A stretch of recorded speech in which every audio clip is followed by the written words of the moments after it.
Well, hello, boys and girls. Thank you for joining us once again. I've got my favourite man, Phil, here with me. How you doing, darling? I'm good, thank you, mate. Lovely to be back. Yes, it's lovely to have you, as always, of course. Today, a couple of topics that we thought we'd cover. First of all, I wanted to talk about the state of affairs, this great purge that's happening, the fact that the big tech oligarchs and the left of the spectrum in general and the socialists basically have, in effect, declared war upon us by way of they've started firing shots. And secondly, we're going to talk a little bit about some fasting and stuff and what's going on with that and all of that. So that's the program. So sit back, relax, enjoy.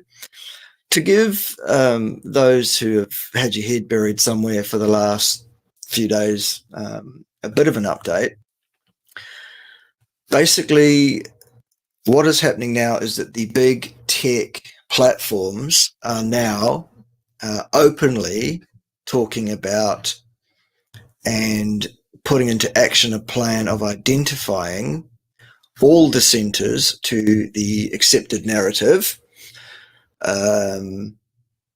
all libertarian style channels, all free speech style channels, all people who want to talk about science, facts, the truth, anything other than what they accept to be right thought. And they are systematically using an algorithm and an AI. They are systematically identifying those channels for purge, for deletion, for permanent removal from the platforms. It's already happening that they've got a set of priorities in place, but the first priority seems to be at the moment that anybody who makes any statement that either supports the current sitting president of the United States or indeed is defamatory or not supportive of the apparent elected president incoming, those accounts are immediately being nuked, terminated. You cannot support the current sitting president of the United States at all. If you do, they'll nuke you. So that's what's happening on Twitter. They're also targeting anyone who wants to say, anything against the narrative around Agenda 21. They are nuking anybody who says anything that's remotely contrary to anything the World Health Organization says about the Wu flu. So basically, we are all in the sights, Phil, every one of us. None of us are safe. All of our channels are set for deletion already at some point, sooner or later. How do you feel about that?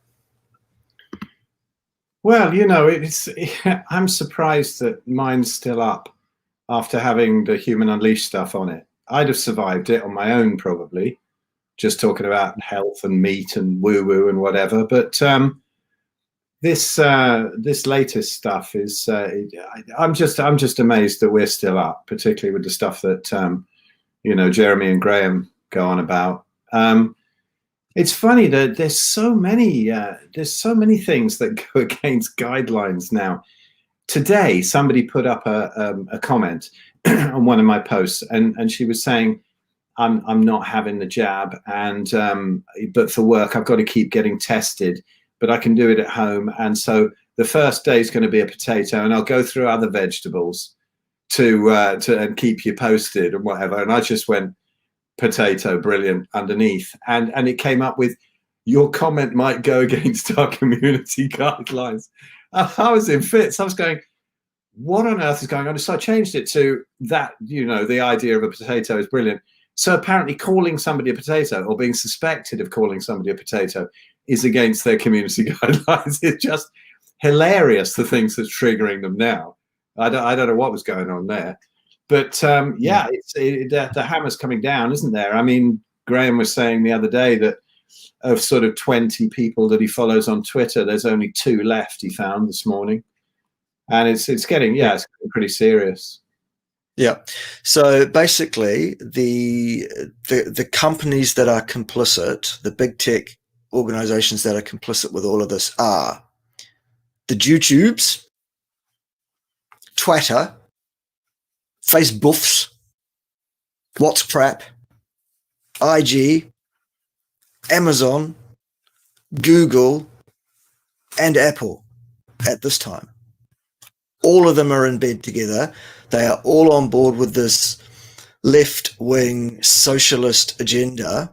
They are all about silencing free speech, silencing your right to have an opinion. Unbelievable. Yeah, it is. I mean, that I suppose is kind of the least of my worries. I think that if you look back at the days when they were starting off with computers, you know, all the big guys at the beginning of computer manufacture are not there anymore, or they're very small players. And so I'm hoping that the same thing will happen with this, and that, you know, Library and MeWe and Gab and whatever will come up, and it'll just be a transition period. But it'll be difficult for me because I get all my living really from Facebook and YouTube and whatever. I mean, most people go on there, and then I get consults from that, which is kind of how I live. So it could be a difficult transition time, but, you know, just got to bite the bullet and just get on with it. Looking at this, and I'm sure you're looking at the same kind of stuff. I mean, when you see the weird things that are on the mainstream media, like this storming of Congress, I mean, I was watching it live, and to me, it really looked like they just wandered in. They did. They were allowed in, and they were Antifa. Exactly. Yes, exactly. Yeah, this is what I'm seeing. And then maybe there's a sort of triple agents in there with sort of ex-military pretending to be Antifa. You know, we really expected to believe this, that a bunch of basically unarmed, untrained civilians can walk into one of the most secure buildings in the world. Yes, and then afterwards there was all this footage of all this sort of tear gas and fighting and rioting, and maybe that happened later when they brought different police in. But I was watching it live, and it honestly did not appear to be violent in any way. They just wandered in. I thought, how on earth did that happen? Really orderly in between those sort of stately home type ropes, you know, that they had across that big hall. And I just don't know how people can't see it now. I have people saying, "Oh, people were murdered there," you know, and all of this and terrible violence. And I can't see how people can not see the discrepancies on the mainstream now. I try and imagine some of my friends and even relatives' mindsets where they're looking at this now with any side of what's going on now, and not go, hold on a minute. I mean, back in March, I suppose I had one little moment of butterflies when they brought in those first 4 coaches of people from China. It was probably about February or something. And they were in Liverpool, just down the road from me. And I thought, yeah, okay, maybe there's something weird going on here. And then I saw the drivers of the coaches not wearing any PPE or any mask or anything like that. And I thought, if this was serious, the drivers would be in hazmat suits, everybody would. And it sort of dissipated. And in the few days after that, I thought, there's something so suspicious. And there's been no fear, certainly not of any virus since then. But people seem to, I don't understand now. I'm absolutely gobsmacked at how anybody is still taken in by any of it, aren't you? I am, but then I remind myself that if my IQ was as stunningly low as 100, half the people in the world are stupider than I am. Still. People are, at large, absolute fucking morons, Phil. And really the thin edge of the bell curve are the people that follow channels like yours and mine, with one or two exceptions on each of our platforms, Phil. I realize that we both have people subscribed to our various social media accounts who are fucking idiots themselves, and you know who you are, boys and girls. Jesus. But yeah, we are the exception. That's why we are still in the minority numbers wise, because people are that fucking stupid. It's incredible. So I think that's probably why it still goes on. JD's in the house. I've got to admit, I still do have great optimism. I think there's going to be hard times, but I still feel that it's more than likely that the truth will out at some point. I think it's going to be very damaging for people. I mean, if it all came out suddenly, if there was some, as some people say, some big blackout coming up and then the military taking over the media, and I mean, all of these possible scenarios, if people got told exactly what's been going on, and I'm sure I don't know exactly what's been going on. I don't think any of us do. There's there's so many layers to this deception. But if it came out, I mean, it's obvious that this is no incredibly dangerous pandemic, and it's obvious that things like muzzles don't work, and they're just making things worse, and psychologically damaging everybody. But imagine the people walking around totally dazed, like their jaws hitting the floor, going, "What the hell has happened?" I mean, there's going to be total disbelief. There's going to be tremendous anger among those people. I mean, if there's going to be a massive uprising and murdering of politicians, it would probably happen at that stage, not the people who've already got used to it. It's probably going to be the ones that are actually told about it suddenly, you know, if they do take it in. It's a strange world. I mean, wandering around, I must be still one of the only sort of granny killers who goes down to the supermarket with no muzzle on. And I have no problem with it. I walk in, they offer one to me and I just laugh and I walk in and there's no problem so far. You know, there's no military on the door, as I think there might be at some point if it goes a certain way. But it's like walking among the undead. It's very strange. It started off to me as hilarious when they started wearing these things. And then they started sort of getting a bit angry and whatever, but both the sides seem to have calmed down. I haven't been challenged or anything for a long, long time. And I'm usually one of only 2 or 3 maximum people in the supermarket at any one time without one. And, but I never think of wearing one. I mean, I always say that I wish the people who had woken up to it would not wear them, you know, or if we could have some kind of color coding.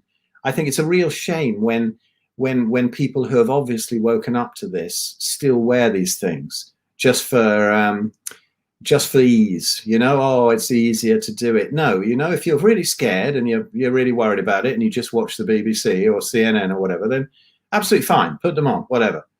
But if you're not and you've woken up to this, please, for God's sake, take the damn things off. You know, you must know by now. We've got to make some sort of a stand. I feel the shame is that people are just handing it over, you know, they're walking calmly into the gas chambers. And that's very disturbing.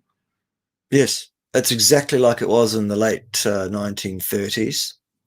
These are the very people who have probably tut-tutted and said, how could the Jews have allowed this? Why didn't they fight back?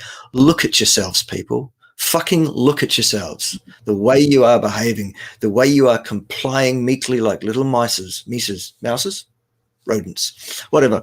It's incredible that this behavior goes on. Yes, I agree, Phil. This is about taking a stand, and it is the responsibility of each one of us to take that stand. It is the responsibility of each one of us to stand up firmly, look this in the eye and say, no, we are not going to accept this. We are not going to take this. We will not comply. We are prepared to fight. We are prepared to use any level of whatever means necessary to resist this nonsense. We will not go meekly into the night, as it were. And that involves several things at several levels, including what you so very eloquently alluded to earlier without actually saying it, Phil. So I'll say it for us both. Both Phil and I have Odyssey/library channels.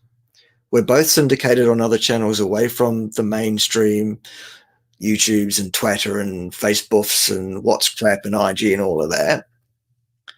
Very few of you people, relatively, have gone across and supported us there. Very few of you. It's disappointing. We understand that those platforms are not technically as good as the YouTube platform. They don't have the tech together yet. They don't have the resources yet. But I tell you what, if you'd get your asses over there en masse, they'd get it together pretty fucking quickly, I can promise you. At least they would do if things like this weren't going on. Now, suddenly it's illegal to invest in these companies. because they're connected to Chinese communism, apparently. I mean, for goodness sake, this is yet more. You cannot support anything but the accepted narrative. You will be muzzled. You will be silenced. You will comply. If you don't take this Wu flu jab, you won't be traveling. You won't be going anywhere. You can't go and buy groceries. You can't get a job. You can't earn any money. You know, where does this stop? It stops when you stand up and say no. Exactly. Until then, it does not stop. There's that beautiful meme, isn't there, where there's that huge sort of board and the speaker is over the edge of a cliff, and there's loads of people standing on that board, and they're all clapping and cheering, and they could just get off. You know, and he's going to go over the edge. And this is exactly what's happening now. I think none of us know exactly who's running this thing. There's people so far up the top that we've never heard about them. You know, these people who are well, probably the Rothschilds and people like that, but people who are actually printing the money. You know, we think that Bill Gates is actually rich, but we forget that he's not printing the money. And there's some extraordinary levels of deception to keep these people secret. You know, whether David Icke was right when I was sitting there in a talk of his back in the 90s and they're all reptilian, shape-shifting, trans-dimensional beings, or whether they're just particularly evil psychopaths, I don't know. But it's obvious this is happening now. And I think that I think it's, like you say, it is so important that we make some kind of a stand. I'm a coward, you know, at heart. I'm one of these people that if there's a fight in the pub at the gig, I'm sort of pressing my back against the wall and or at very least carrying on with the drum solo and not bothering, you know. But nowadays, I just think if this kicks off, whatever it is, whatever I'm supposed to be doing, whether it's taking a jab or wearing a muzzle, I'd much rather go to jail than do this stuff.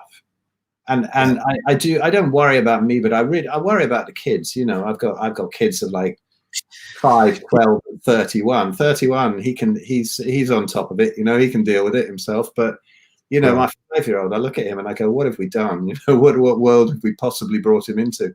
And yet I'm still very optimistic. You know, the channels where they're saying, people seem to have this intel. You know, I won't say it's particularly the Q people, but you know, there's all sorts of people who are saying, right, this is going on. You know, recently, of course, the details about the Antifa stuff and the Insurrection Act. You know, Orange Man Bad signing the Insurrection Act, and it's all very exciting. I mean, I'm rather excited. I'm a little bit battle worn by it, as I'm sure you are, because you sort of you hear about these things and you think, yeah, I hope it happens. I hope it happens. I mean, I'm not banking on it for me and my family, because I think we've all got to be absolutely independent and stand up for our own stuff locally, you know, and make a difference locally. And that's what our responsibility is.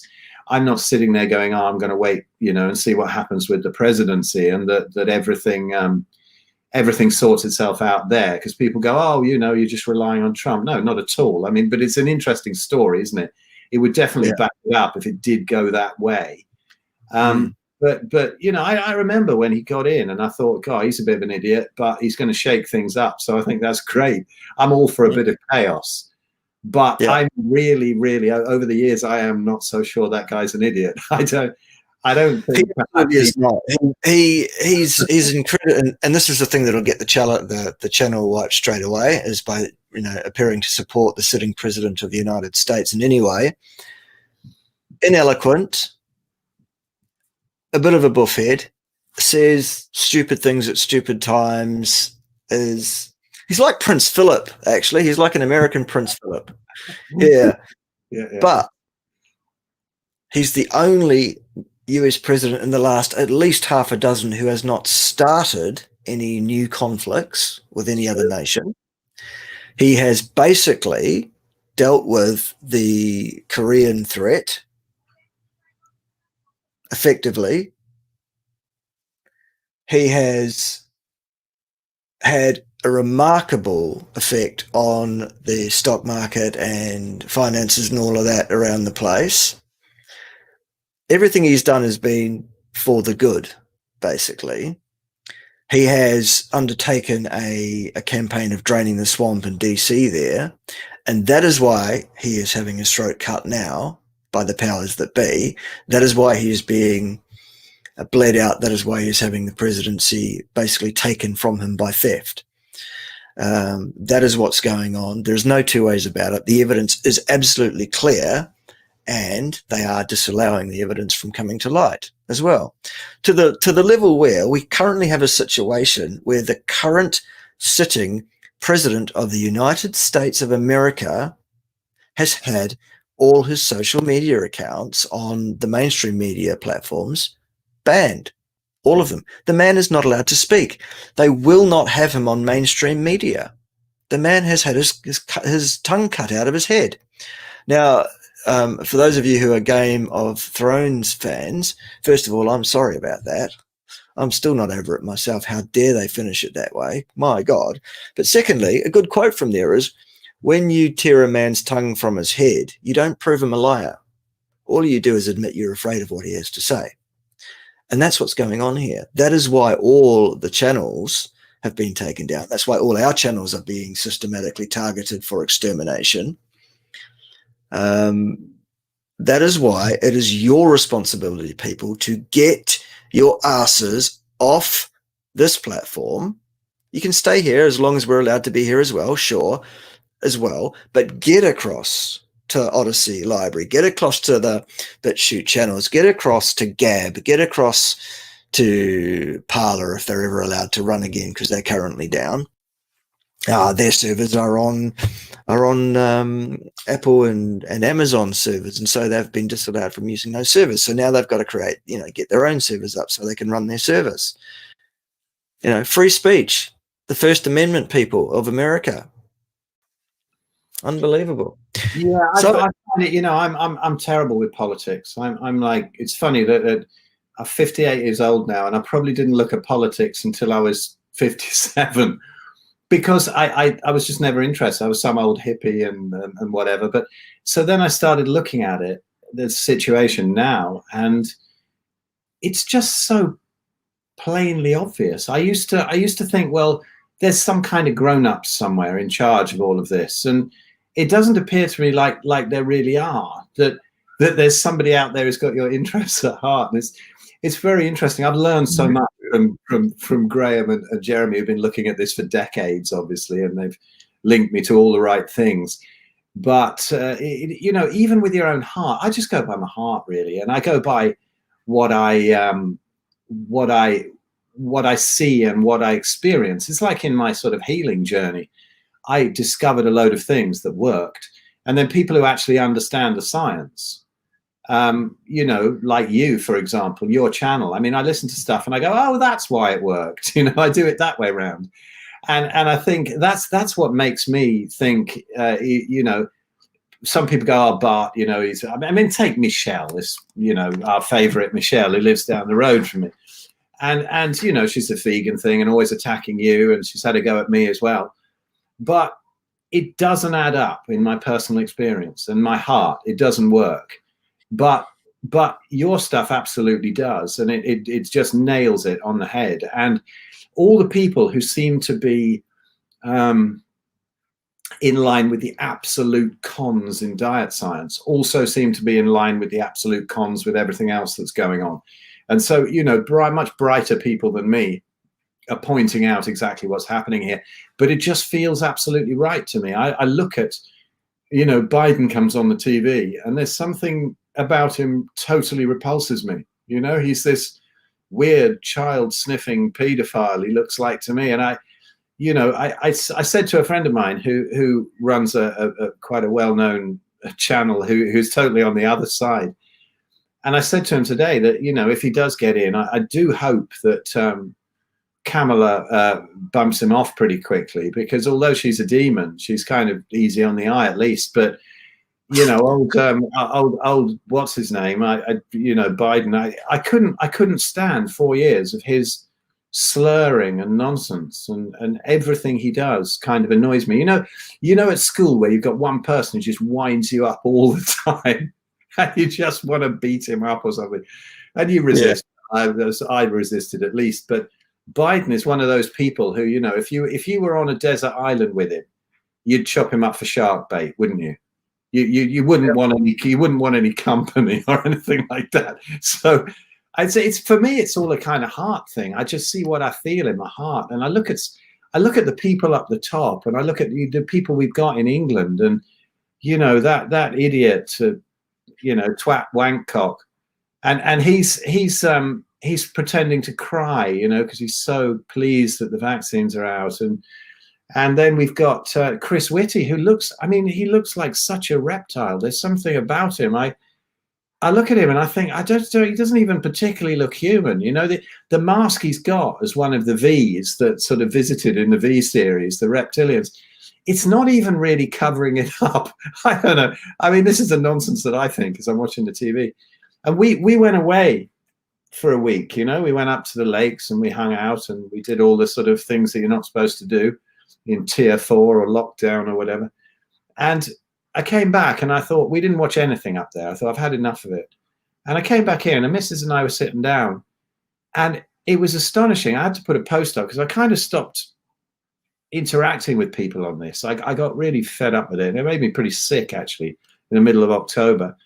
And we sat down and watched the mainstream, and it was alternating crying with laughter and just shouting at it. And I thought, I just put this post up, just how can anybody now, even if they're not looking at anything else, even if they're not looking at the decent channels that are coming out with what's going on, or at least really open to what might be going on and open to being wrong and proper journalism, you know, there's no journalism going on. There's nothing going on. Even if we're wrong about all of this stuff that they call conspiracy theories, surely they should be asking these questions, the actual journalists. They're not journalists. It's clear they're not journalists anymore. It's very, very bizarre. Totally lost balance, all of them. Anytime you see someone with a microphone in a position of presenting the news, standing in front of a camera with a microphone and giving you an opinion, you know they're finished as a journalist, because that is not their job. Their job is to say, this happened, that happened, the other thing happened. You know, I watched some of the stuff the other day, and even the American journalists were all coming on and saying, President Trump's false accusations of this, President Trump's lies about that. You know, completely inappropriate. These are media people talking, you know, they're presenting the news. They have no business having an opinion at that time. It's unbelievable. They've been doing it over here, and it's hope you got some fishing in, Phil. I haven't been fishing for ages, actually. I'd love to go. I haven't been for ages. Yeah, I suppose we'll come on to that in the fasting bit, but I got really sick like a couple of months ago, and it's quite an interesting journey, actually, and why it happened. But yeah, it's been, I think the mainstream now, well, I mean, I don't know, man. I'm speechless. It's completely gone. I put it on every day just to see what utter lunacy and utter lies they're getting away with now. Blows me away, man. Blows me away completely every day. Incredible.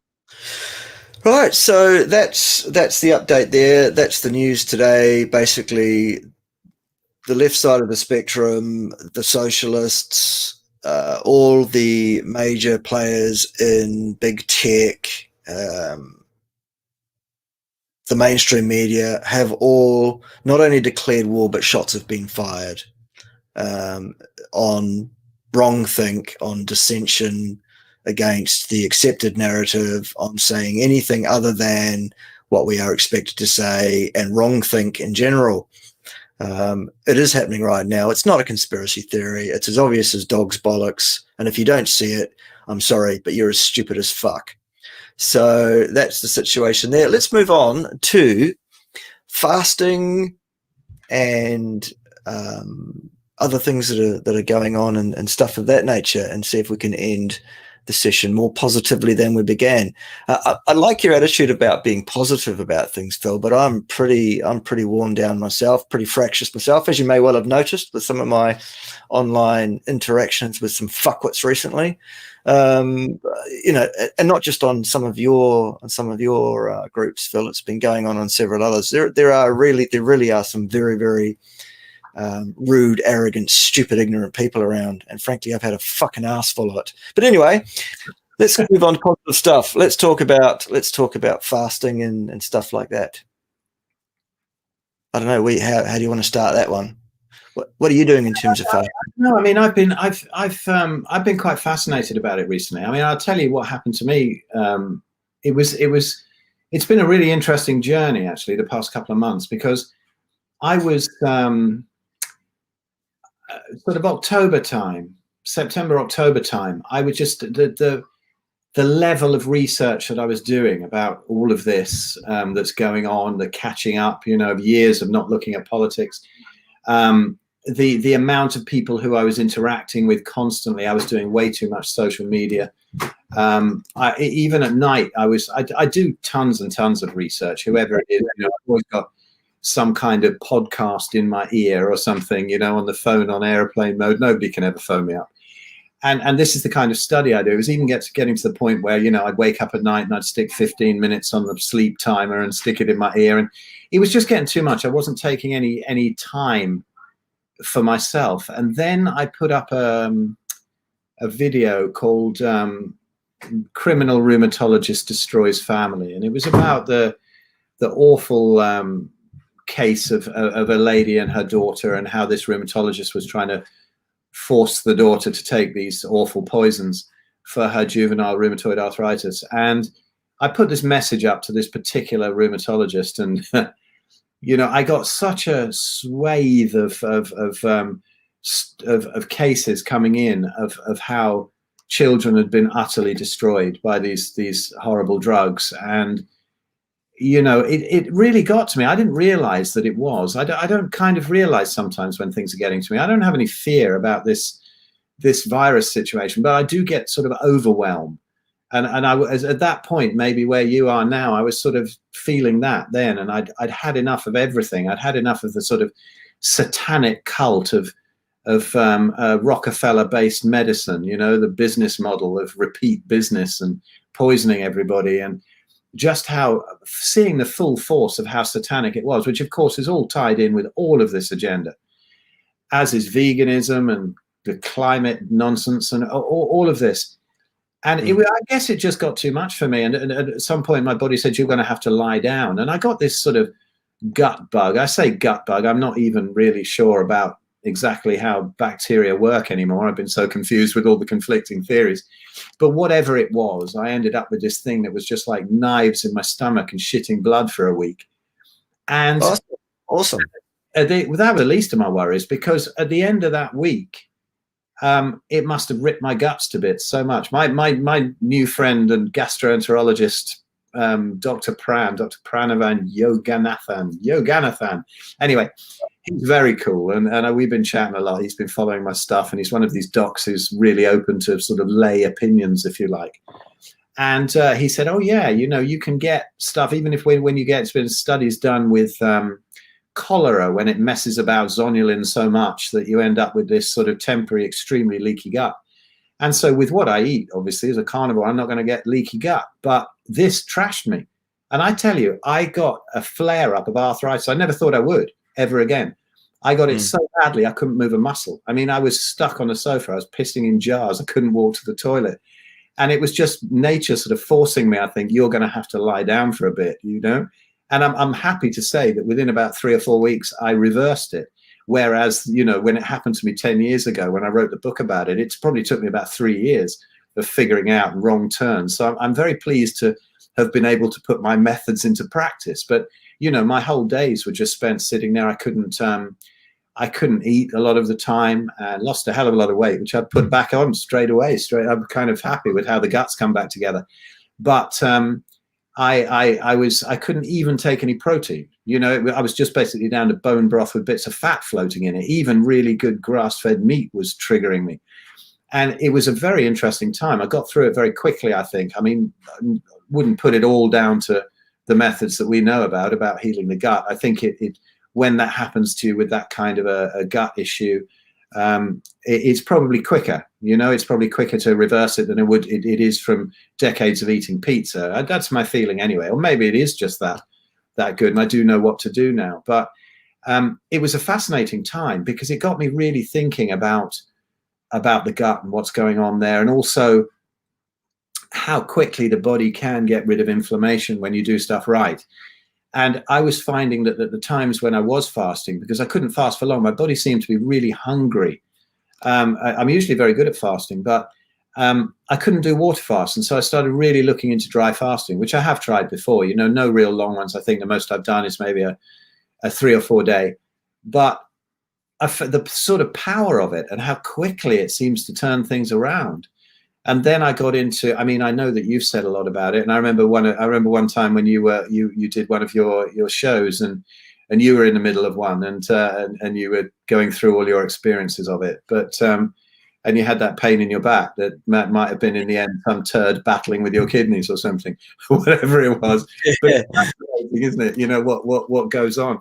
And I just started looking into it a lot and really thinking about it, and then ended up, there's a guy, I don't know if you've come across him. I wanted to sort of ask you about it really, if you have, but this guy August Dunning with his Phoenix protocol and whatever, first to introduce me to these 2 Russian guys whose names I've forgotten. I think I've got his book on PDF here, and one of them, forgotten his name, but who really looked into it and kind of came up with, independently, with pretty much the same viewpoint about exactly what happens each day as you go along, and they both come out at pretty much 11 days for ripping out any chronic illness. And this fascinates me. I'm still thinking here and there, I don't know, not 100% sure about it, but it did some amazing things. There was one particular time, it was January before last, and I have, I'd got arthritis out of everywhere, but one knee has got some damage in it. And it's always sort of a bit sticky, and it holds a bit of fluid and whatever. And it's just every other joint of 30 or whatever I got it out of, but the knee has got a little bit of damage from it. I got everything out without damage. And there was one day where I got out of the van, I'd gone down to the shops, I jumped out the van, and I got this sort of pain at the back of my calf. And I thought, oh, just pulled a muscle or something. Didn't think much of it. And then I got home and I realized that the knee joint was far more supple and felt far better than it had done for years, and yet my calf muscle was really fat. And so I thought, hold on, I know what's happened here.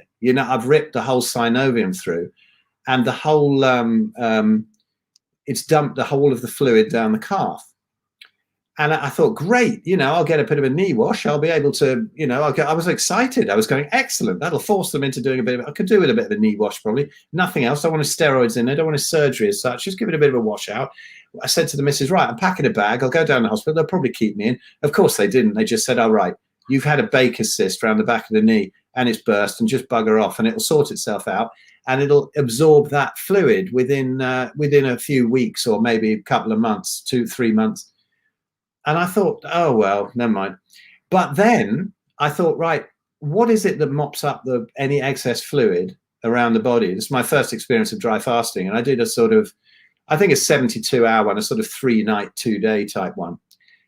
And I went back to the hospital for an appointment, where they said, I'll come back, let's have a look at it. I don't normally frequent hospitals, but with sort of acute things, they're often quite amusing, quite useful to know what's going on. And the fluid had all gone. They said, how on earth did you do that? And I just dry fasted for 3 nights, and it had mopped up all of this fluid. It absolutely stunned me. And from that moment on, I thought, I've just got rid of something that's supposed to take, weeks or months to reabsorb and sort itself out, just from a 3-day dry fast or whatever. And I started to think, wow, the power of this is amazing. And the fact that these theories about it, that you don't lose muscle on a dry fast, because it forces you into using the fat to create the water, and your sort of deuterium depleted water in the cells. And so recently, yeah, it's been really, it's really fascinating me. And I'm sort of using it as a bit of a protocol here and there to in the people that I'm consulting with, instead of sort of recommending some water fasting or whatever, I'm seeing some great results with dry fasting. So anyway, that's my long waffle about why I'm so focused on it at the moment. But I think it's just a fascinating area that so many people don't know about. For me, you know, my online course for autoimmunity is called the subtraction method, because it's all about, for me, taking things out. Because people, they want the pills, and then they come to the point where they want the herbs and the supplements, and it's all nonsense, really. You need to just take away all the things that are causing it. You know, there are some interesting things. There's some very good things, like, for example, the stuff that you're into at the moment with the stem cells, but also with dry fasting, there's you know, and that obviously being the ultimate subtraction method, where you're having nothing whatsoever.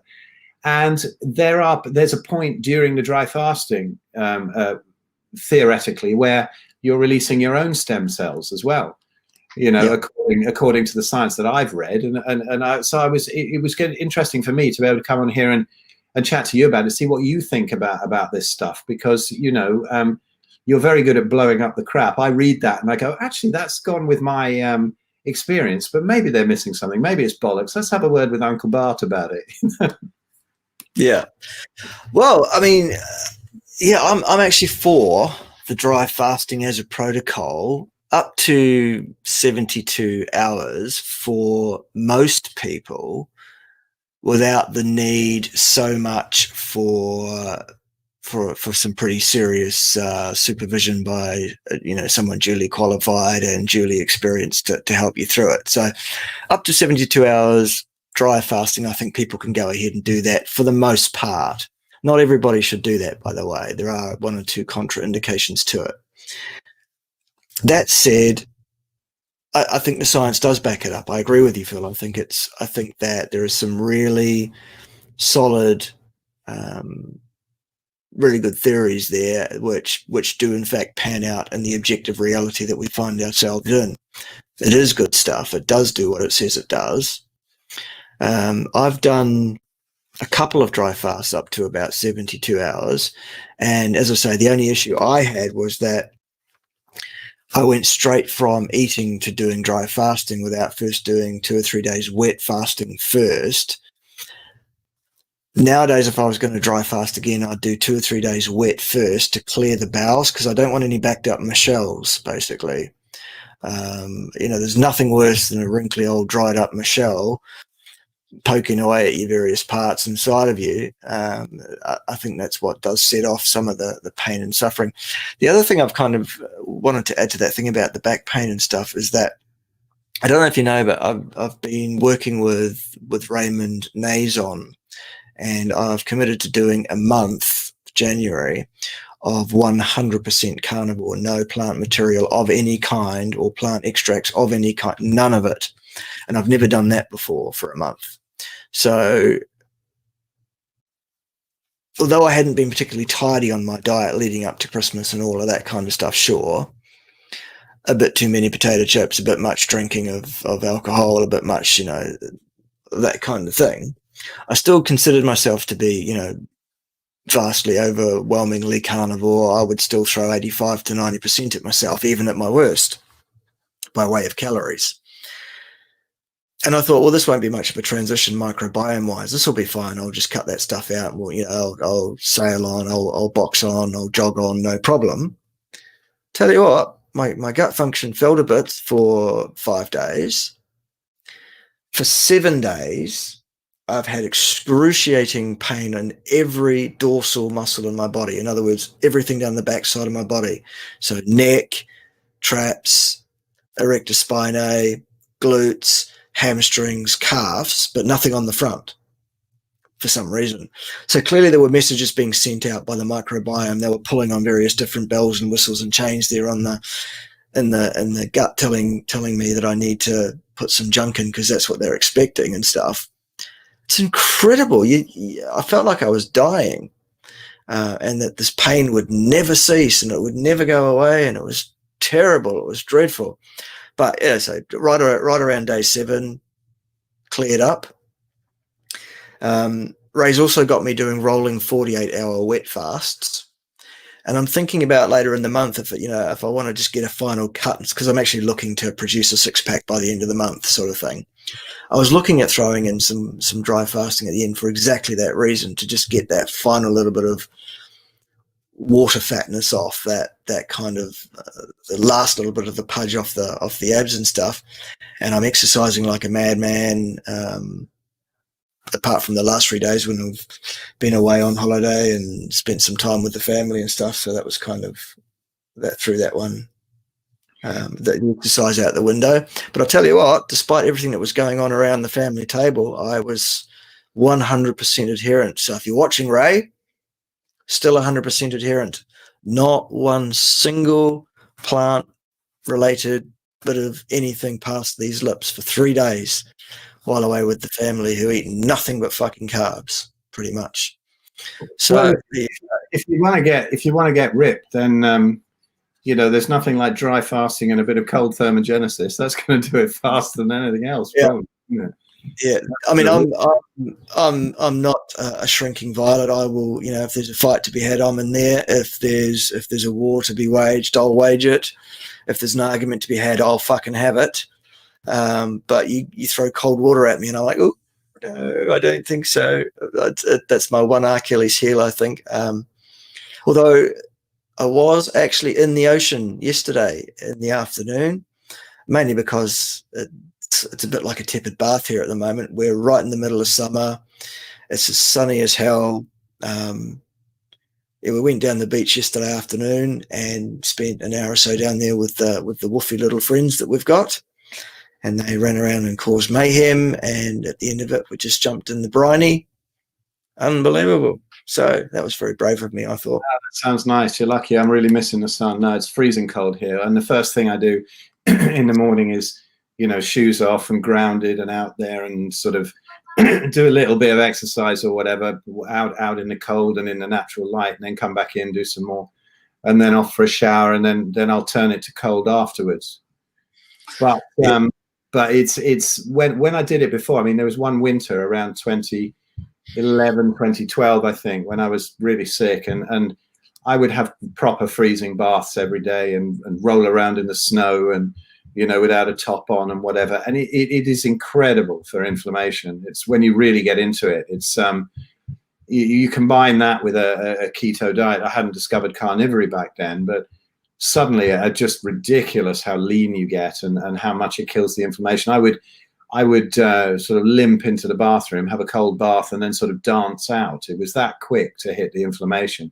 Amazing. I mean, obviously it doesn't get to the absolute root cause of it, but it's another tool in the toolbox. If anybody's got sort of proper inflammation, it's a fine thing to do. And some people can take it, some people can't. I mean, I've never been so focused on it since, because I don't have the incentive with the pain. And quite literally, recently, the pain was so bad I couldn't even get up to the shower half the time. So I didn't bother with it, but I still got rid of it pretty quickly.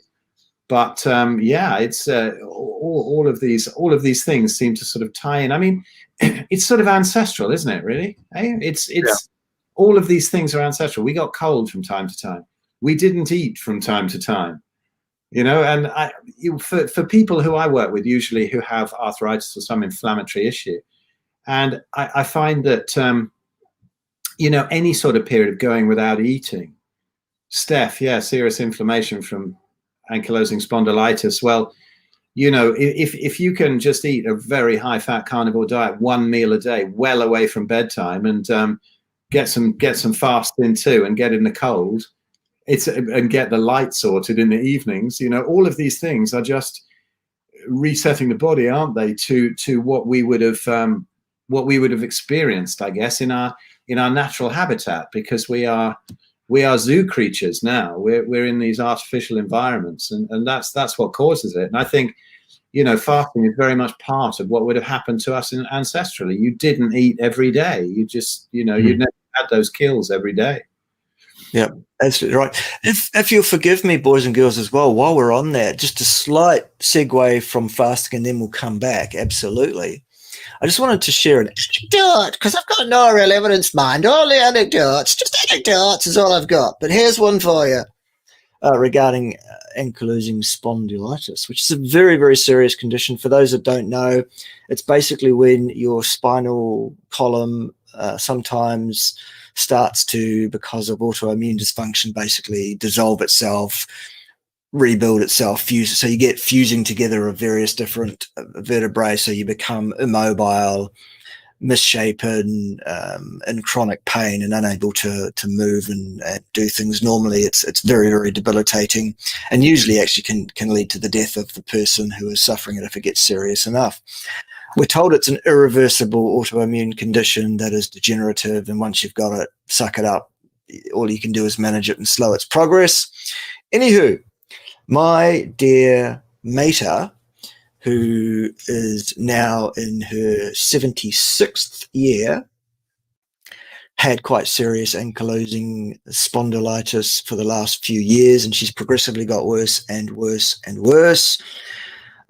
Last time I saw her, before the last few days when we were down there, as I just referred to, she was bent over, hunched over, little old lady, couldn't walk more than 5 minutes anywhere. It was too painful. Everything was too much. No fun at all for her. She has been on the Stem Enhance product that I promote. Please email me for details if you're interested. She's been on that product now for 2-3 months at a reasonably high dose, absolutely. But I was amazed. I was stunned.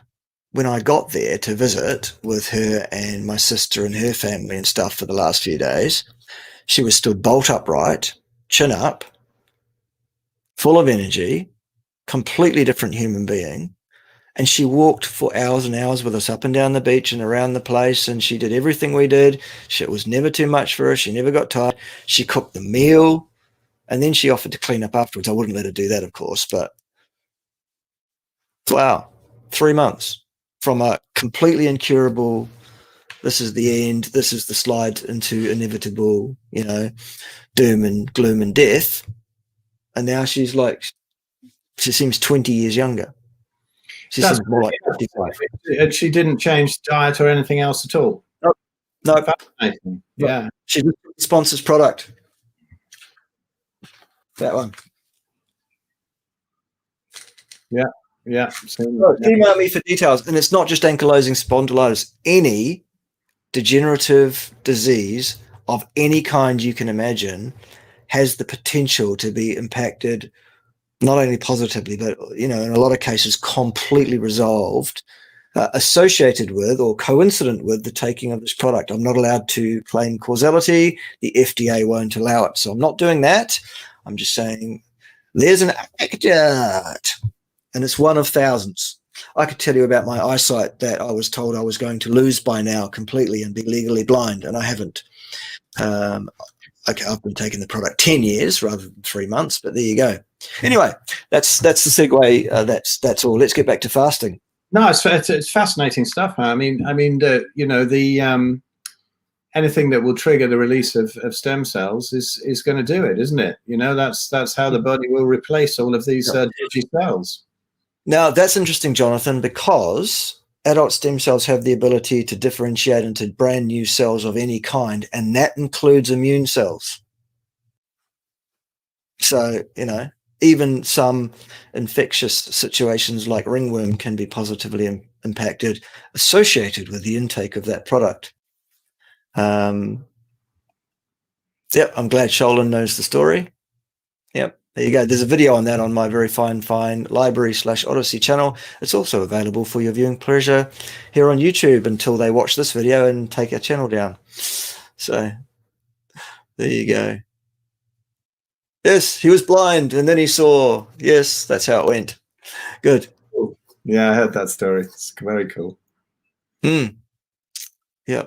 So that's, in a nutshell, that's probably fasting, isn't it? I mean, I'm glad to hear you say, Phil, that you've kind of come around to, I don't think you were ever against it, but you never really were promoting it either, were you? The whole dry fasting idea.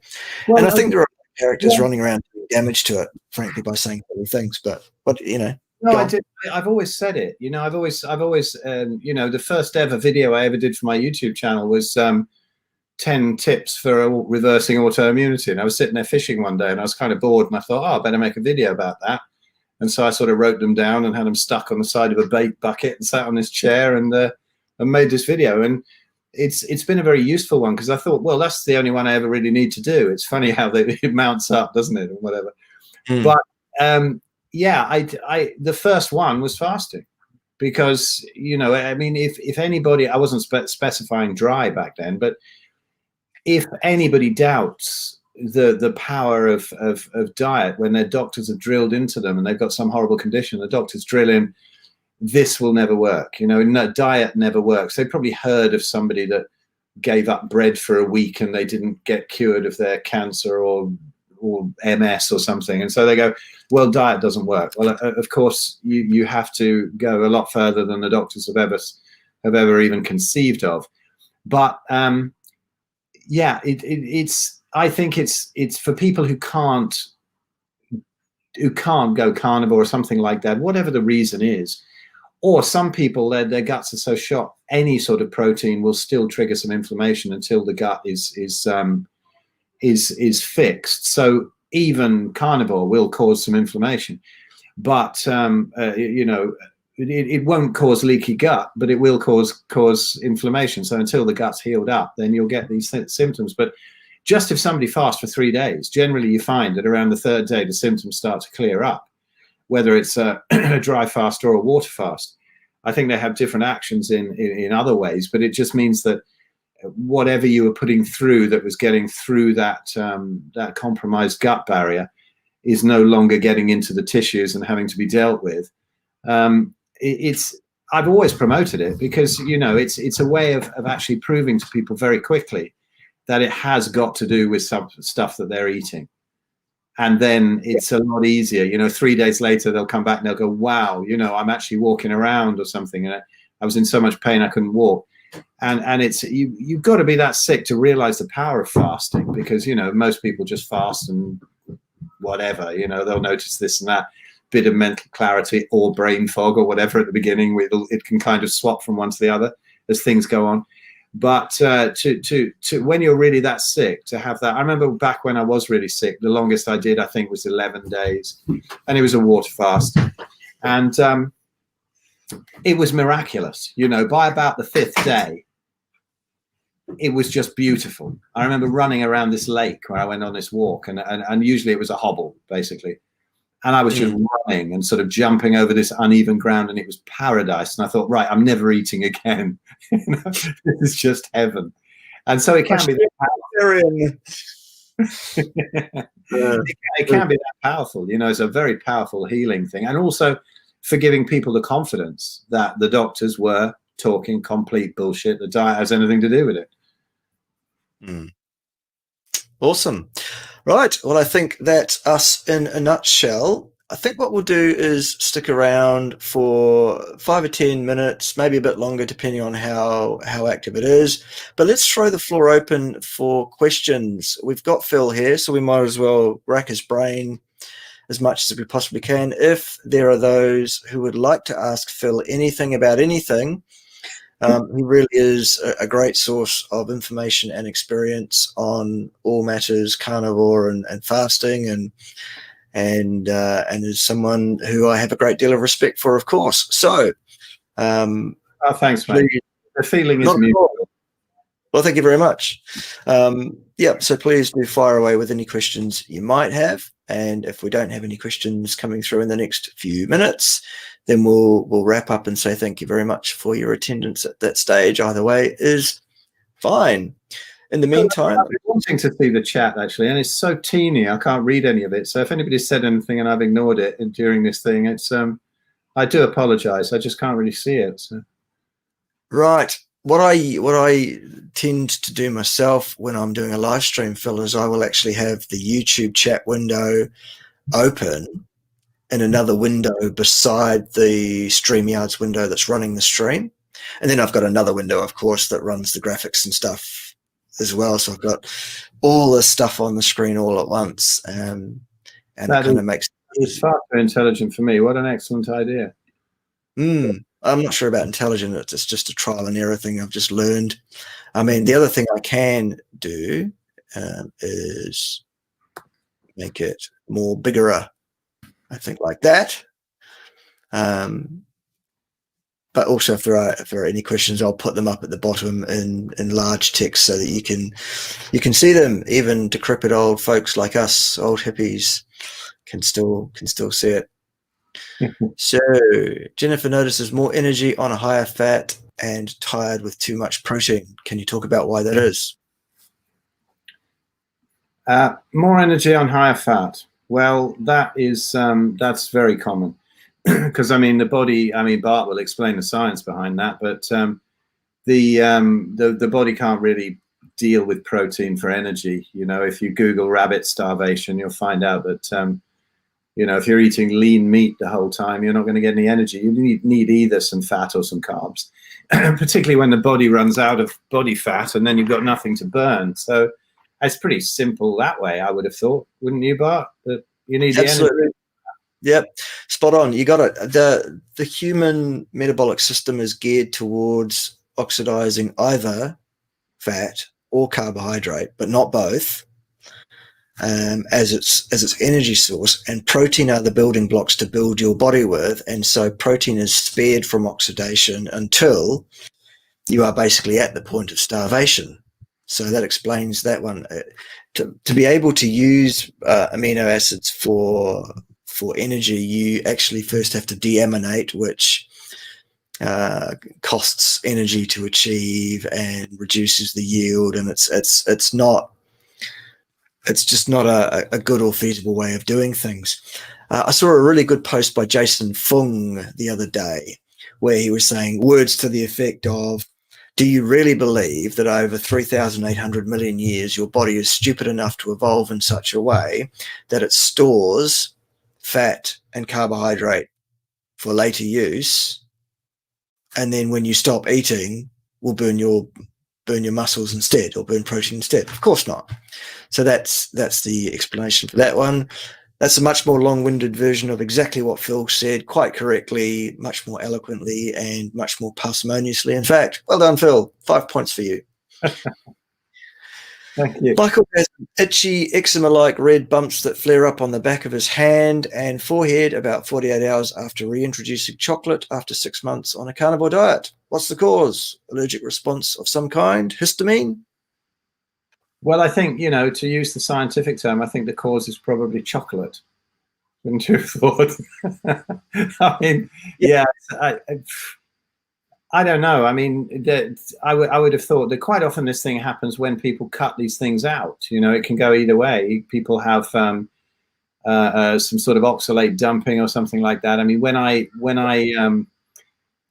I sort of stopped being vegan and started on the keto diet, I had tremendous oxalate dumping to the point that I had a massive kidney stone stuck in the ureter for a long time. The pain was indescribable. And of course, the doctor told me never to eat meat, or cut right back on it. And I've eaten nothing else since. And, 5 years now, no plant matter except. Oh, yeah, absolutely. I'd ask someone without training in nutrition to tell me all about nutrition. You bet. Yes, I know. It's brilliant, isn't it? So, yeah. Why the hell do people listen to doctors regarding nutrition? Very what bizarre. The fuck makes people think a doctor is qualified to profess on nutrition? They're not. You might as well just go down the chip shop or the laundrette or something, really, and ask them nutrition. Yeah, brilliant. So, I don't know. Yep. I don't oxalate. know. Sometimes you can it depends what kind of chocolate, I guess, because, if he's doing a whole load of dark chocolate, that's probably an oxalate thing. And if he's doing a whole load of milk chocolate, it might be a sugar thing, because quite often I find that if I eat a bunch of chocolate, when I used to do great big chocolate binges, I'd get a few zits, like 1 or 2 days later. And it often works like that. So skin issues will come up with chocolate for sure. So I don't know. What do you reckon that is then, Bart? You'd have to know more details, I think. On that one. No, I think it's one of or both oxalate or histamine reaction. I would say to that, absolutely. Yep. Cool bananas. The answer, the solution is don't fucking eat chocolate. Basically. All right. Monty says, is high blood pressure dangerous? I got diagnosed with it. The answer is yes. Yes, it is. It's very dangerous indeed, depending on the magnitude of the hypertension. That is a consultancy issue very much. You do need to contact me for a one-on-one discussion about that and how we're going to sort it out for you. And it does need sorting out. You can't just leave that one alone. And the answer is not what your doctor will tell it is, and it certainly isn't dangerous drugs that your doctor would prescribe for you. Please contact me and we'll have a chat about that. You've got to get the inflammation down in those blood vessels. Kiwi Mac combo attacks in the house. Good to see you, son. I haven't seen you for a while. When is the Planet Hunter album going to be released, son? I've heard you've got about 3 songs done. I believe it's going to be a full-length album, so I guess 10 or 11 songs. How's it going? Let us know in the chat. We would like to hear more Planet Hunter. It's been too long, I can tell you. Love your non-nutrition videos on climate change and relativity. Yeah, YouTube doesn't love them. YouTube doesn't love them at all. They think that there are horns growing out of here and, you know, all of that kind of stuff. How dare I and things. But thanks. Appreciate it. All right, question. What could cause someone to vomit almost instantly after eating beef but no problem with other meat? Well, that's a very interesting one. I've never heard of that, to be honest. I've heard of people having the odd problem with beef, particularly at the beginning, but vomit immediately after eating beef. But honestly, that's puzzled me. Any ideas, Bart? None, really. It could be some kind of psychological issue. It could be. Yeah. I doubt it's anything specific to do with the beef itself, because beef is the least problematic of all the meats in terms of what anyone could possibly react to. Not really sure on that one, Fappers.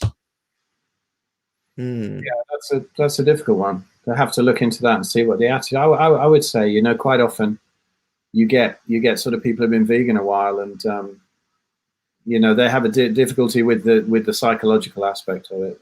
Could well be. I don't know. It's one of the supplements. Oh no, go on. What's that one?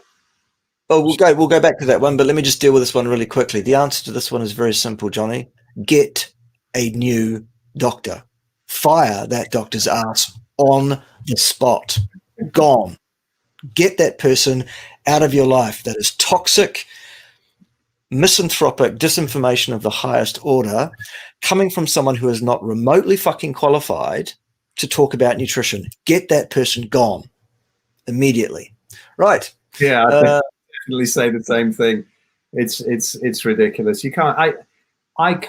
I just can't be bothered with a doctor. I think probably a bone sticking through my leg after a motorbike crash or anaphylactic shock, then maybe I'll have some useful. Yeah, then you need a doctor. Yes, that's what the training and that kind of thing. That's it, man. Listening to them about diet is absolutely ridiculous. Yeah, if you wanted some advice on property investment, you wouldn't ask a plumber, would you? At least you wouldn't ask a plumber who doesn't have a significant experience in property investing. Or if you wanted to rewire your house, you wouldn't ask a baker on how to do it, would you? You'd ask a fucking electrician. Yeah, well, I mean, and if you want on diet, you wouldn't ask a nutritionist. You wouldn't ask a dietitian, I should say. You'd ask a nutritionist. Exactly. Yeah. Well, I mean, you know, often dietitians are the fattest people in hospitals. Yeah. I remember finding this article a while ago. It was in. Possibly. Could be. Good thought. I don't know whether that. I haven't heard that it's specifically vomiting, or if it's just some reaction that they have. But that is a thought. The Lone Star tick. Yeah. What about supplements? Vegans love their supplements. Probably not then. Okay, right. So let's get back to this. What about supplements? Vegans really love their supplements. Is there any evidence for or against them actually working? What do you think, Phil? I've got an opinion, but I'll share it later. you know, I think supplements are normally taken by people who can't absorb supplements because their guts are so trashed. So, you know, they're probably 99% at least of the supplements that people take just go straight out the other end, and they're a complete waste of money. Plus the fact that people usually buy real low quality ones from some health food shop on the corner, and they're packed with all sorts of nonsense that keeps the gut leaky anyway. I think what you have to do if you're in a position, you know, well, vegans, obviously, I had a cupboards full of supplements when I was vegan because you feel so shitty. You're just desperate for some way of feeling well again without eating a load of meat. I mean, I wasn't even sort of a moral vegan or anything. I just actually believed that it was healthy to eat. If I'd have known about meat, I'd have just eaten it. But anyway, that came in time, and the more meat I ate and the more fat I ate, the fewer supplements I took, and gradually the contents of the cupboard went in the bin as the sell-by dates ran out. But I think there is a time, you know. I think I'm really into Elliot Overton and his channel. You know, he's a friend of mine. He's a friend of both of ours, and I love his channel. I love his idea that after a while on carnivore, if you look at stuff that it might not have balanced up, nutritional deficiencies that you've come in with, probably that carnivore maybe hasn't balanced up but won't cause, then it's very good to work with somebody like Elliot, or probably Bart as well, you know, who understands these things about supplements. And I mean, I do with some people. I mean, sometimes people might need some magnesium. Some people might need some C at some some point. Some people might need some thiamine or whatever, you know. There are certain things that you can take, but your first job really is to get some proper nutrition in you and heal the gut, and then perhaps you'll have a gut that's strong enough to actually absorb the supplements that you do take when you know which ones, instead of taking a great blunderbuss of them, you know. I mean, there's a great saying, isn't there? It's not you are what you eat, you are what you absorb. So yeah, exactly. That's my answer to it. Anyway. Yep. Can't really add anything. I think that's fantastic. Spot on. What are thoughts on peppers and jalapenos? Are the substances that make peppers spicy dangerous to humans? They can be, absolutely. At the end of the day, we need to realize that the thing that makes them taste spicy and hot is the fact that they are very poisonous. Although jalapenos and peppers won't kill most people stone dead, they will kill you over many, many years if you continue to eat any number of them. They will cause health issues in the meantime with oxalates and dangerous plant alkaloids and all those kind of things, and capsaicin and all that kind of stuff. They're all toxins. They're there to discourage you, dissuade you from eating them. So yes. Okay. Anything to add to that? Well, you know, what people need is maybe a week of inflammatory arthritis and see how it feels to eat a pepper or a jalapeno.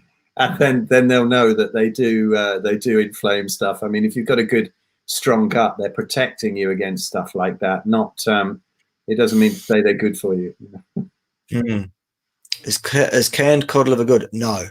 Very dangerous, very potentially, there's a high potential for very dangerous primary and secondary oxidation products, such as aldehydes, which will destroy lipid rafts, i.e. cell membranes, which will alter DNA, i.e. a carcinogen, which will kill off cell organelles, i.e. cause cell apoptosis to occur, generally to be avoided like the plague. Your cod livers should be fresh, if you please. Thank you so much. Anything to add to that one? Not really, mate. No. All right. Good. Here's a simple one. Can I play the dog? Well, yes. Yes, I can. Blah, blah, blah. Finish. Or perhaps I can't. Let's try it again. Oh, dear. Let's try that again, because that didn't work very well at all, did it? Blah, blah, blah, blah, blah, blah. Finish. There we go. Happy, Steph? Steph from Scraptoft. There's an interesting one about antibiotics there, Bart. What do you think? About Dallas Alice. Tell us. Are 4 probiotics good for repopulating gut bacteria? Okay, you can answer the question while I'm finding it in the list. Where you go. It's an interesting way. It's just up from a few up from the bottom. Yeah, gotcha. There we are. This is an interesting one. Like my good friend, the gastroenterologist, recently, he made a tremendous meme where he's got a plumber and a pipe has burst so badly it's almost pushing the plumber back. It's bursting all over the room, and he's just got gut issues, leaky gut, and then the plumber is probiotics. They're just like so weak in the face of serious leaky gut. I think that nobody understands the microbiome, and I think that throwing these probiotics in, they often don't take hold. I think the thing to do is to give the proper diet and just kind of, instead of trying to reintroduce some sort of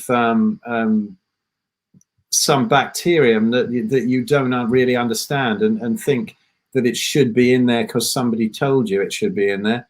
I'm kind of with Sean Baker on this one, that a healthy microbiome is one that a healthy person has, and this can vary depending on what you eat, depending on the time of year, depending on your sun exposure, all kinds of stuff. So I think they're normally a waste of time. I think that they have worked for some people, but I think it's real Russian roulette, really. I think you're probably far better to just eat a really high-fat carnivore diet and bring the gut back online and let the gut do what it wants with this. But all of this probiotics and prebiotics, I don't know, Bart, what do you think? I think they're absolutely spot on.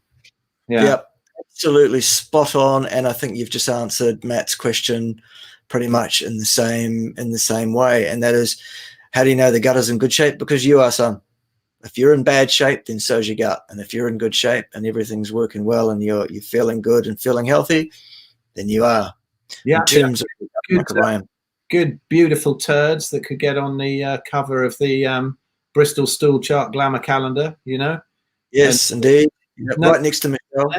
No bloating, no discomfort, no pain, no autoimmune issues, no brain fog, no depression.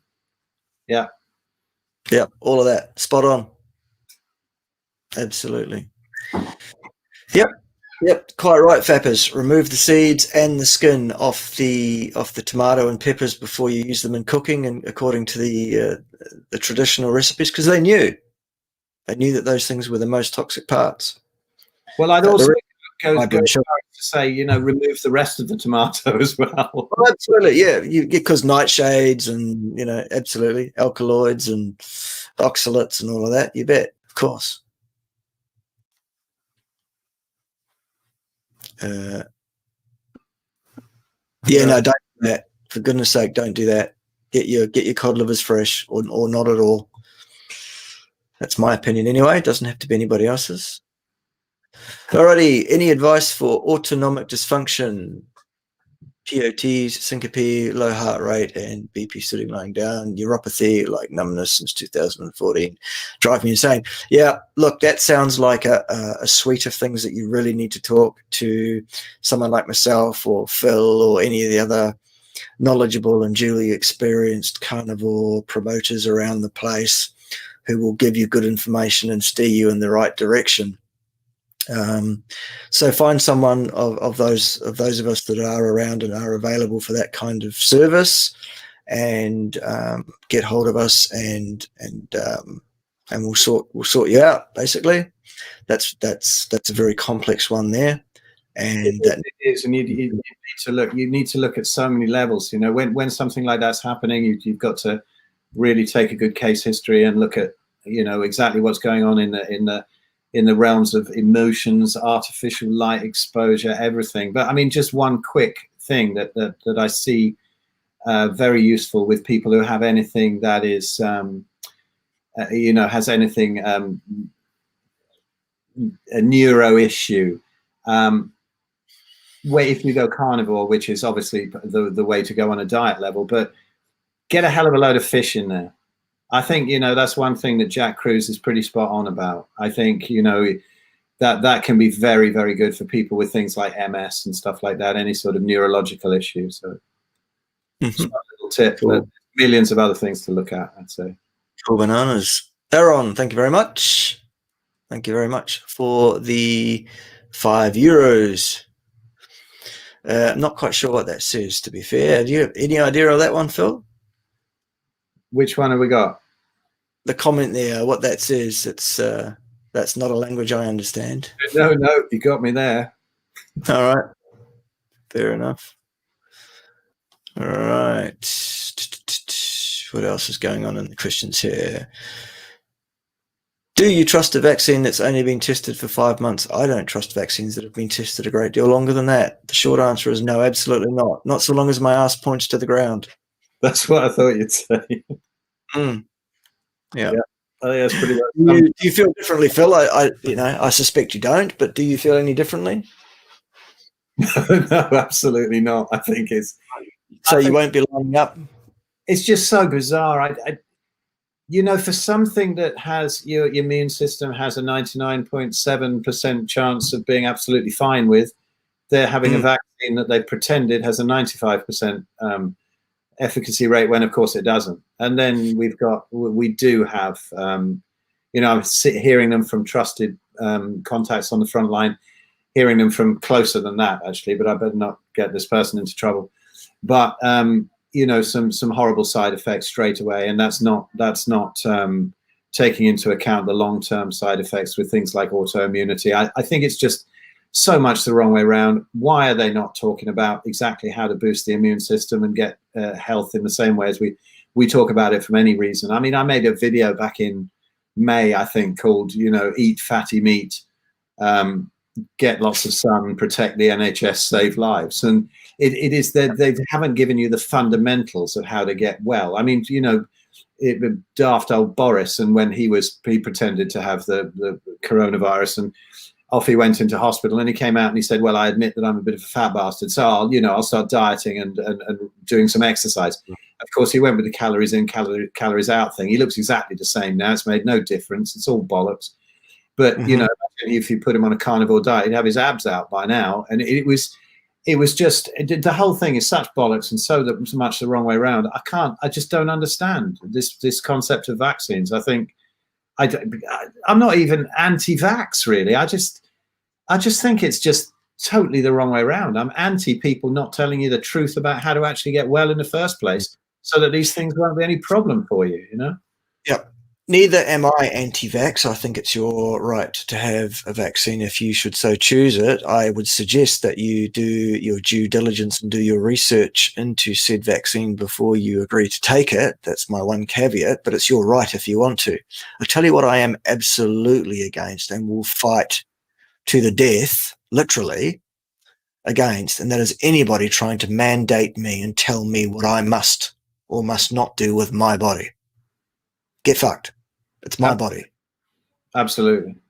And if your vaccine is so damn good and works so damn well, why do I have to have one as well? Yeah. Oh, yes, that's because it doesn't fucking work. And I'll tell you what, if you are stupid enough to take the Wu flu vaccine, you have not done your due diligence. You have not looked into that thing. You do not know what's in it, and you do not know what it proposes to do in your body. If you did, if you had done that research, if you had done that due diligence, you would not be considering putting that into your body, not in a purple fit. In fact, you, like me, would be standing toe-to-toe and fighting with anybody who wants to try and put that poisonous garbage into your body. That dangerous, complicated crap. It's funny, isn't it? It's only the people on the mainstream, these sort of daft doctors that they find that they get on to trot out all this stuff of how it's going to save us all. It's all just so ridiculous. I mean, now they're pretending that there's some kind of a mutant strain, and that sort of knocks their whole idea into the bin, because now they've got a vaccine that doesn't work, because it's like the ones with the flu vaccine every winter when they completely miss the strains. That the whole thing seems like such a farce to me. I have no idea why anybody's still doing it. And when I'm not really that up on the science of it. Most of it I just wouldn't take them anyway. But I mean, most of the stuff I've got has been from listening to the people who seem to have far better science than anybody on the mainstream. When you listen to channels like Del Bigtree's Highwire and stuff, and they get these wonderful scientists on who are not paid up by any pharma company and who've got nothing to gain and everything to lose from saying this. And you got to listen to these people, you know, and they're all saying just how many dangers there are about this thing. So no, I nothing. If it come anywhere near my kids, you know, I'm getting a machete out or something. It's not happening. Yeah. Yeah, I would defend me and my nearest and dearest to the death to prevent anyone trying to stick that garbage into their bodies. So there's that. Aaron, got it. Some English. Awesome. Thank you very much for the €10. Thoughts on whey protein isolate. My thoughts are: eat meat and animal fat, drink water and salt, have some butter, repeat. You don't need any of that other crap. Yeah. You don't need whey protein isolate. You just don't need it. It's nonsense. Yeah. That's my thoughts anyway. Do you suggest people have protein at any stage, or? Well, no, because I just think that if your gut's in really good order, you're going to be absorbing all those great nutrients from animals, and why would you need anything else? Like, I don't know, you know, I mean, the only sort of thing I could conceive of is some people who are really training hard and they take something, you know, like creatine, but there's so much in meat. Why would you need it anyway? I don't think so. I think unless you've got some reason for, you know, if you're a sort of absolute top of the tree bodybuilder or something like that, you might need to take some extra protein in, and of course you're going to need a bunch of steroids as well, and you're going to need. But for your average human being, you can get the most amazing physique without bothering with any of that stuff in a packet, and keep your gut and your physiology healthy with what we are designed to eat as humans. So. You know, if you want extra protein and your gut's okay to take that amount of protein, have another steak, eh? Yep, exactly. I don't personally eat pemmican. Do you, Phil? Well, no. In fact, I've only eaten it once, and I sort of took a bite the first time. In the Human Unleashed, we have, you know, the guys I work with in the Human Unleashed, and Ben's wife Sally, Ben and Sally Hunt. I mean, she's such a wonderful cook, and she makes the most tremendous meat dishes, and she's messing about with some pemmican, and it was absolutely brilliant. I loved it. I couldn't stop eating it out of this pack, and I had to sort of stop myself because there wasn't much for everybody else. But I would, I would, and I've got a whole load of tallow lying around. And I keep meaning to actually get it together and use it for something. I think, you know, pemmican or candles, but it because you end up, you know, if you eat this very fatty beef all the time, you end up with a hell of a lot of tallow that you don't get through, where it's all rendered down, and so we've got lots of it hanging around. But I think pemmican is great, and I mean that is how much that's what the Native American Indians lived on in the winter, didn't they? Largely, so of course it keeps beautifully. Yeah. Cool. So, Fab, iron overload from meat. Nope. If you've taken too much iron in your food and your body is functioning normally, you will shit it back out. The only time you're going to get iron overload is if you've got some kind of disorder, such as something like hemochromatosis or something like that. You will not get iron overload from eating red meat. No. I've even seen cases of people with hemochromatosis where the iron levels came down when they got on a proper carnivore diet. Exactly, because it's assisted their body to function in the way that it normally should. Yeah. Shoo fly, don't bother me. Bloody flies in here. It's summertime, you know. Okay. Yes, apparently the dog works for the New York Times. And for those that don't know what we're talking about this dog. Blah, blah, bloody blah, blah, blah. Finished. Pretty much spot on, isn't it? Is high meat good for your gut? It's neither good nor bad for your gut. It just is what it is. I, for one, cannot for the life of me understand why anyone would want to eat high meat. It's disgusting. What is wrong with you? That's my socialization. That's the way I've grown up. That's my particular proclivities. I would never consider in a purple fit eating anything rotten. Why would I do that? There's no need for me to do that. I have the capacity to do that to survive. It's one of the things that's built into my genetic programming, my genetic gift. My ancestors used to do that when they absolutely had to. It's one of the reasons we have such a low stomach pH, for example. But I can 24/7, I can go and get beautiful fresh meat anytime I want. So why the fuck would I eat it rotten? Yeah, it's a funny thing, the high meat thing. I mean, Tristan keeps sort of saying to me, you've really got to try it. You've really got to try it. Honestly, it's really interesting and you get such a buzz out of it. And I haven't yet. I thought, well, at some point I'll try it. But then I buy some liver and I think, oh yeah, I'll ferment that, and then I never get around to it. I just eat it. So I don't know. I honestly don't know. Some people seem to swear by it, and some people don't. But I don't know that it's really. I mean, cultures have done it, haven't they? And when you think about it, you know, there's we eat sort of brie and camembert and stuff like that. And Tristan really just says, well, you know, it just tastes like a real sort of fermented cheese or something. But there is something about it. I'm just like, I've not done it yet, but I guess I'll get around to it one day just to try it. But it's not something that I crave or think is particularly necessary. Yeah. Okay. Yes. Good. Thank you, Melina, for that. Yeah. For anyone that doesn't know, I've taken on some coaching with Raymond Nazon,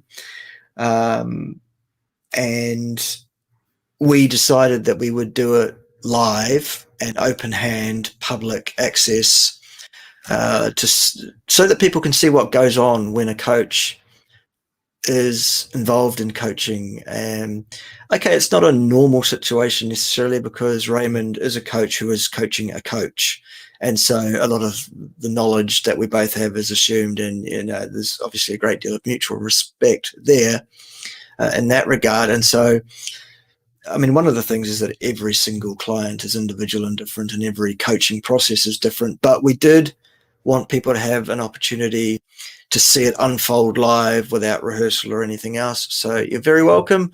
We're pleased to do it, and we hope that people do get something out of it ongoingly. The second session was planned for later this week, but Ray's had to reschedule, so it may be early next week that happens, but it is happening and it will be live. So there you go. Cool.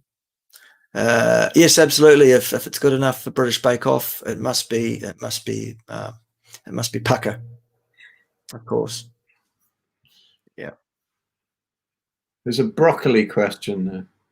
Okay. Oh God, this chat is jumping around all over the place. Here we go. Broccoli is America's favorite veggies. However, I don't like it, even when I had a violent gag reflex when it touches my tongue. What are your thoughts on broccoli? I used to hate broccoli when I was a child because my instincts were inborn and inbred. You know how children don't like vegetables, and we browbeat children into eating vegetables? You must eat your vegetables, or you must learn to like vegetables. No, you must stop doing that and let your child's instinct tell you what's good for that child, because the child knows. That's why they don't like the vegetables. I used to be the same. I used to gag just at the smell of broccoli or cauliflower or any of those cruciferoids. They used to make me gag and vomit, and even just the smell of it. And it's because they are toxic and poisonous. So I'd get them gone. Yeah, animal fat. My 5-year-old boy has never eaten a vegetable since he was weaned, and it's quite normal. We never have them in the house. You know, we'll have fruit now and again, and the kids have some fruit and they have some chocolate, and they have meat, and that's about it. That's their diet. You know, with some potatoes every now and again. Like if we go out, they'll have some chips or something. But it's never had any broccoli, and he's incredibly solid and muscular. And it's funny when I say this quite often, but some people, parents who sort of picked him up and they've gone, God, he's heavy. He's got no fat on him, and he's not massive. He's just the right size for a 5-year-old, but he is ridiculously heavy. He's got such muscle and bone density. It's amazing. And then I'll pick up one of his friends and they feel like sort of sponges and they don't weigh anything because they live on genes, fine. Jamaican genes, you know, he'll probably grow up into a solid lad, won't he? Yeah, well, probably. Yeah. No, the first missus was Jamaican. My missus now, she's Tanzanian roots. Oh, right, Tanzanian, right. But yeah, I mean, it's, you know, it helps with the genetics, I guess, to breed with somebody of that far away from you, you know, to get rid of my awful English genetics. Hybrid vigor is a real thing. Yeah, absolutely. Yeah, it's amazing how many athletes in the England teams are mixed race when it's not a very high percentage of the population. Yeah, I think he'll have a good start with that. But I'm sure eating properly has been a good thing for him. But yeah, broccoli, I like, you know, I used to like broccoli, but it was only as a sponge for butter. You eat broccoli on its own, it's revolting. I mean, you add a load of butter to it, but then as a friend of mine once said, you know, you can eat a flip-flop if you've got enough butter with it, can't you? So it just makes everything taste great. But broccoli, absolutely useless stuff and thyrotoxic, and forget it. Yeah. Cool. Okay, well, boys and girls, we're heading towards winding up. I do need to finish before the top of the hour because I have a client at 11, my time, so at the top of the next hour, whatever it is your time. So if you have got any last questions, you better get them in now. And if you want to make sure they float to the top, you know what to do. Add a super chat, even if it's a small one, and that will get my attention so that your question gets to the top of the list and jumps the queue if you like. Is overcooking meat dangerous, as Sverrier says? Depends on what you mean by overcook. Sverrier seems to think cooking meat at all is overcooking it, and he's wrong. If you char it to charcoal and blacken it, then that's not so good. But there's nothing wrong with cooking your meat. I have all my meat cooked. I don't eat anything raw at all. In fact, I don't even like pink in the middle. I like it cooked, what most people will call well done. And yeah, there we go.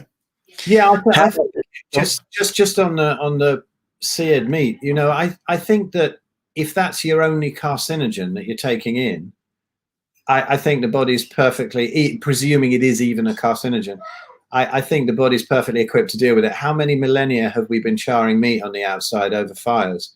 They exactly. Those bits, they taste great. They didn't have, you know, epidemics of cancer. And so I don't think it's a worry. I really don't. You know, the vegans are always shouting about, you know, what are they called? Aromatic hydrocarbons and what's the other one? Something. Polycyclic amines or something, you know. Yeah, you got it. Yep.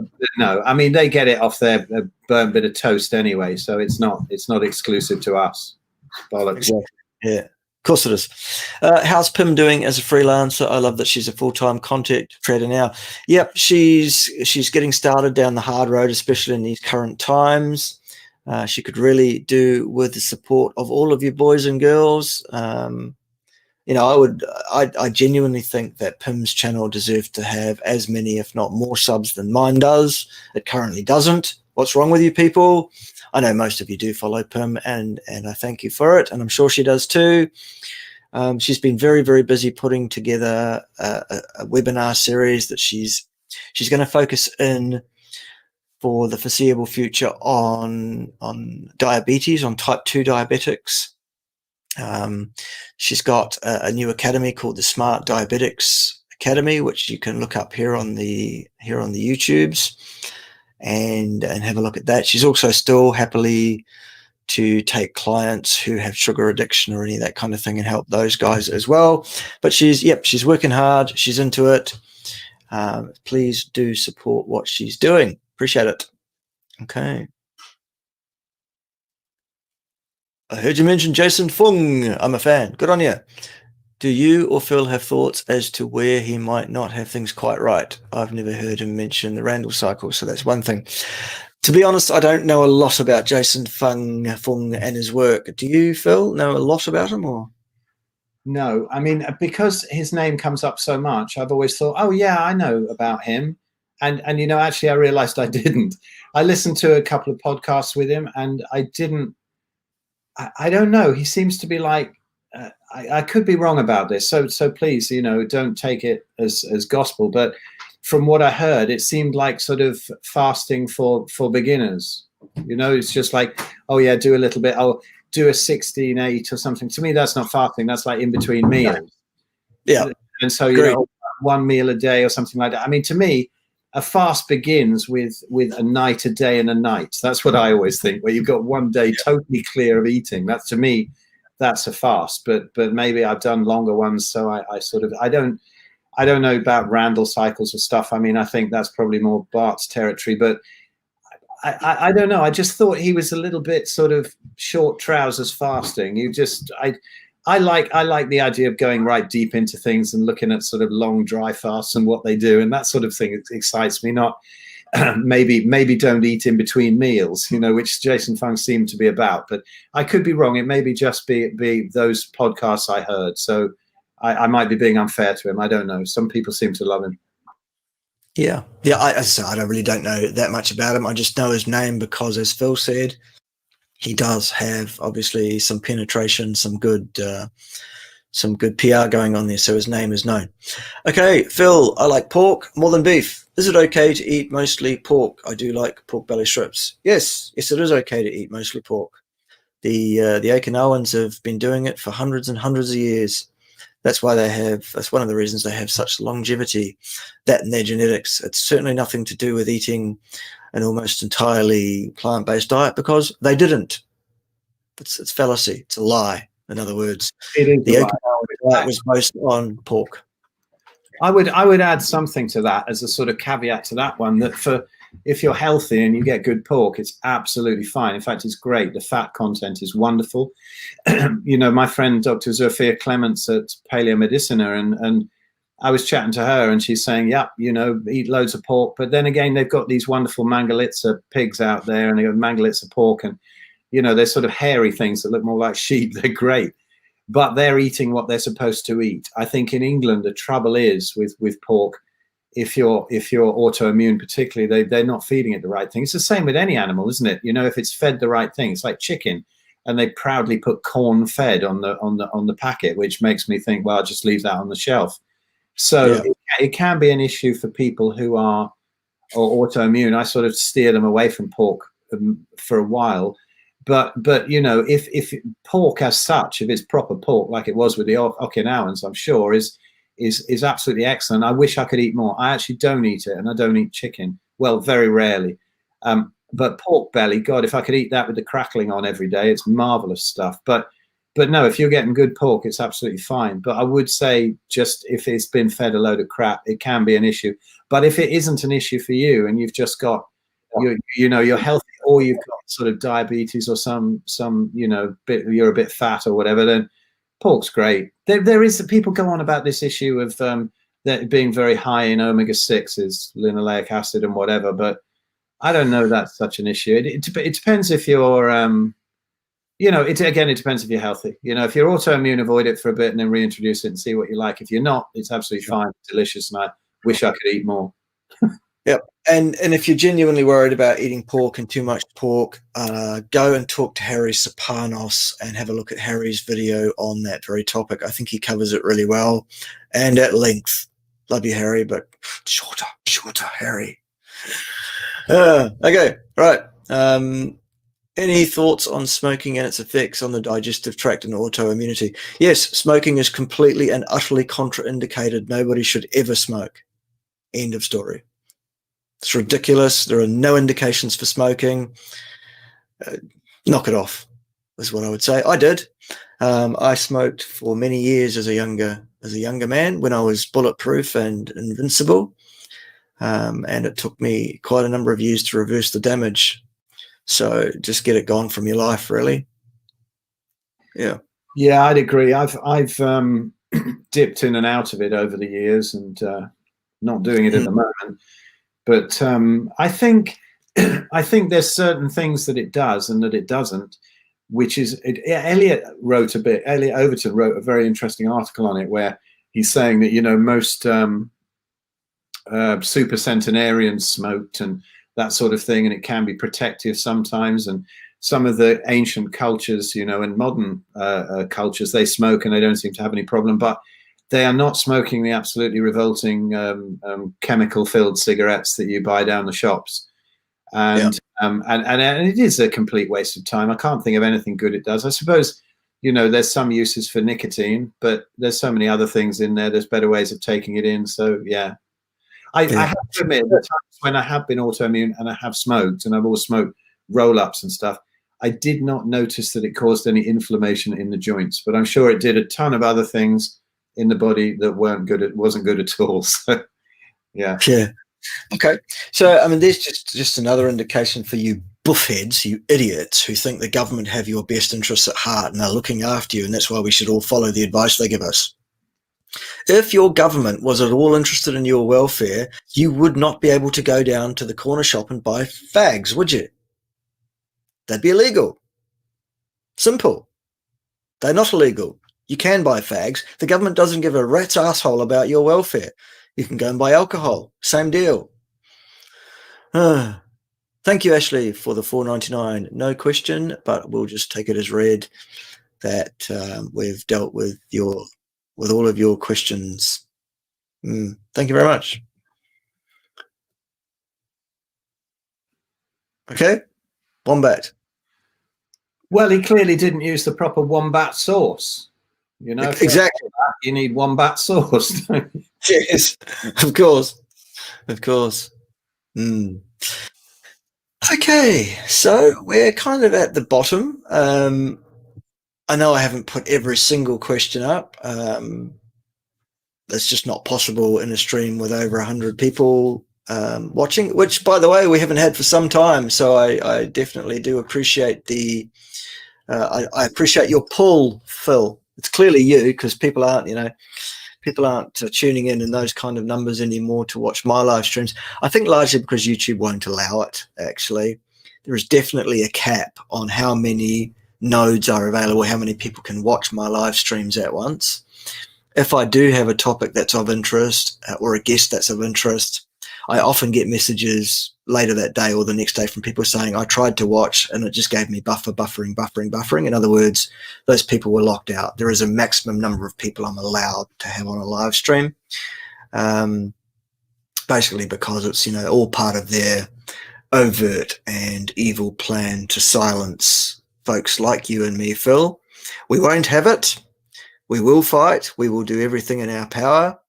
And your part is to get yourself over there to the Odyssey library system and get yourself registered as a verified user, and to subscribe yourself to both my channel and Phil's channel, which is also syndicated over there on library/Odyssey. Make sure you follow myself on Gab, because my Facebook will disappear sooner or later. I will be targeted for deletion. There's no two ways about it. I suspect Phil will be as well, and all his groups. They'll be gone too soon at some point. There's no two ways about that either. This is real. This is not some mad tinfoil hat conspiracy theory. We are being targeted for extermination. We are being silenced on mainstream media. We do not subscribe to the accepted narrative. We are bad, bad men, and we must be stopped. Final words, Phil, before we close off. Oh, I don't know.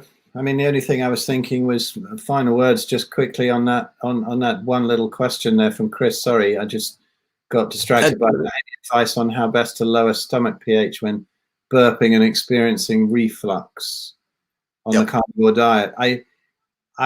Christy, I understand the little bicarb in a glass of water. That does sort of sort it out straight away, but I find it's not a long-term solution. I think for me, when I did experience that, it was actually a little bit of apple cider vinegar would help. It's really lowering the pH rather than sort of neutralizing it with the bicarb in that sort of traditional way.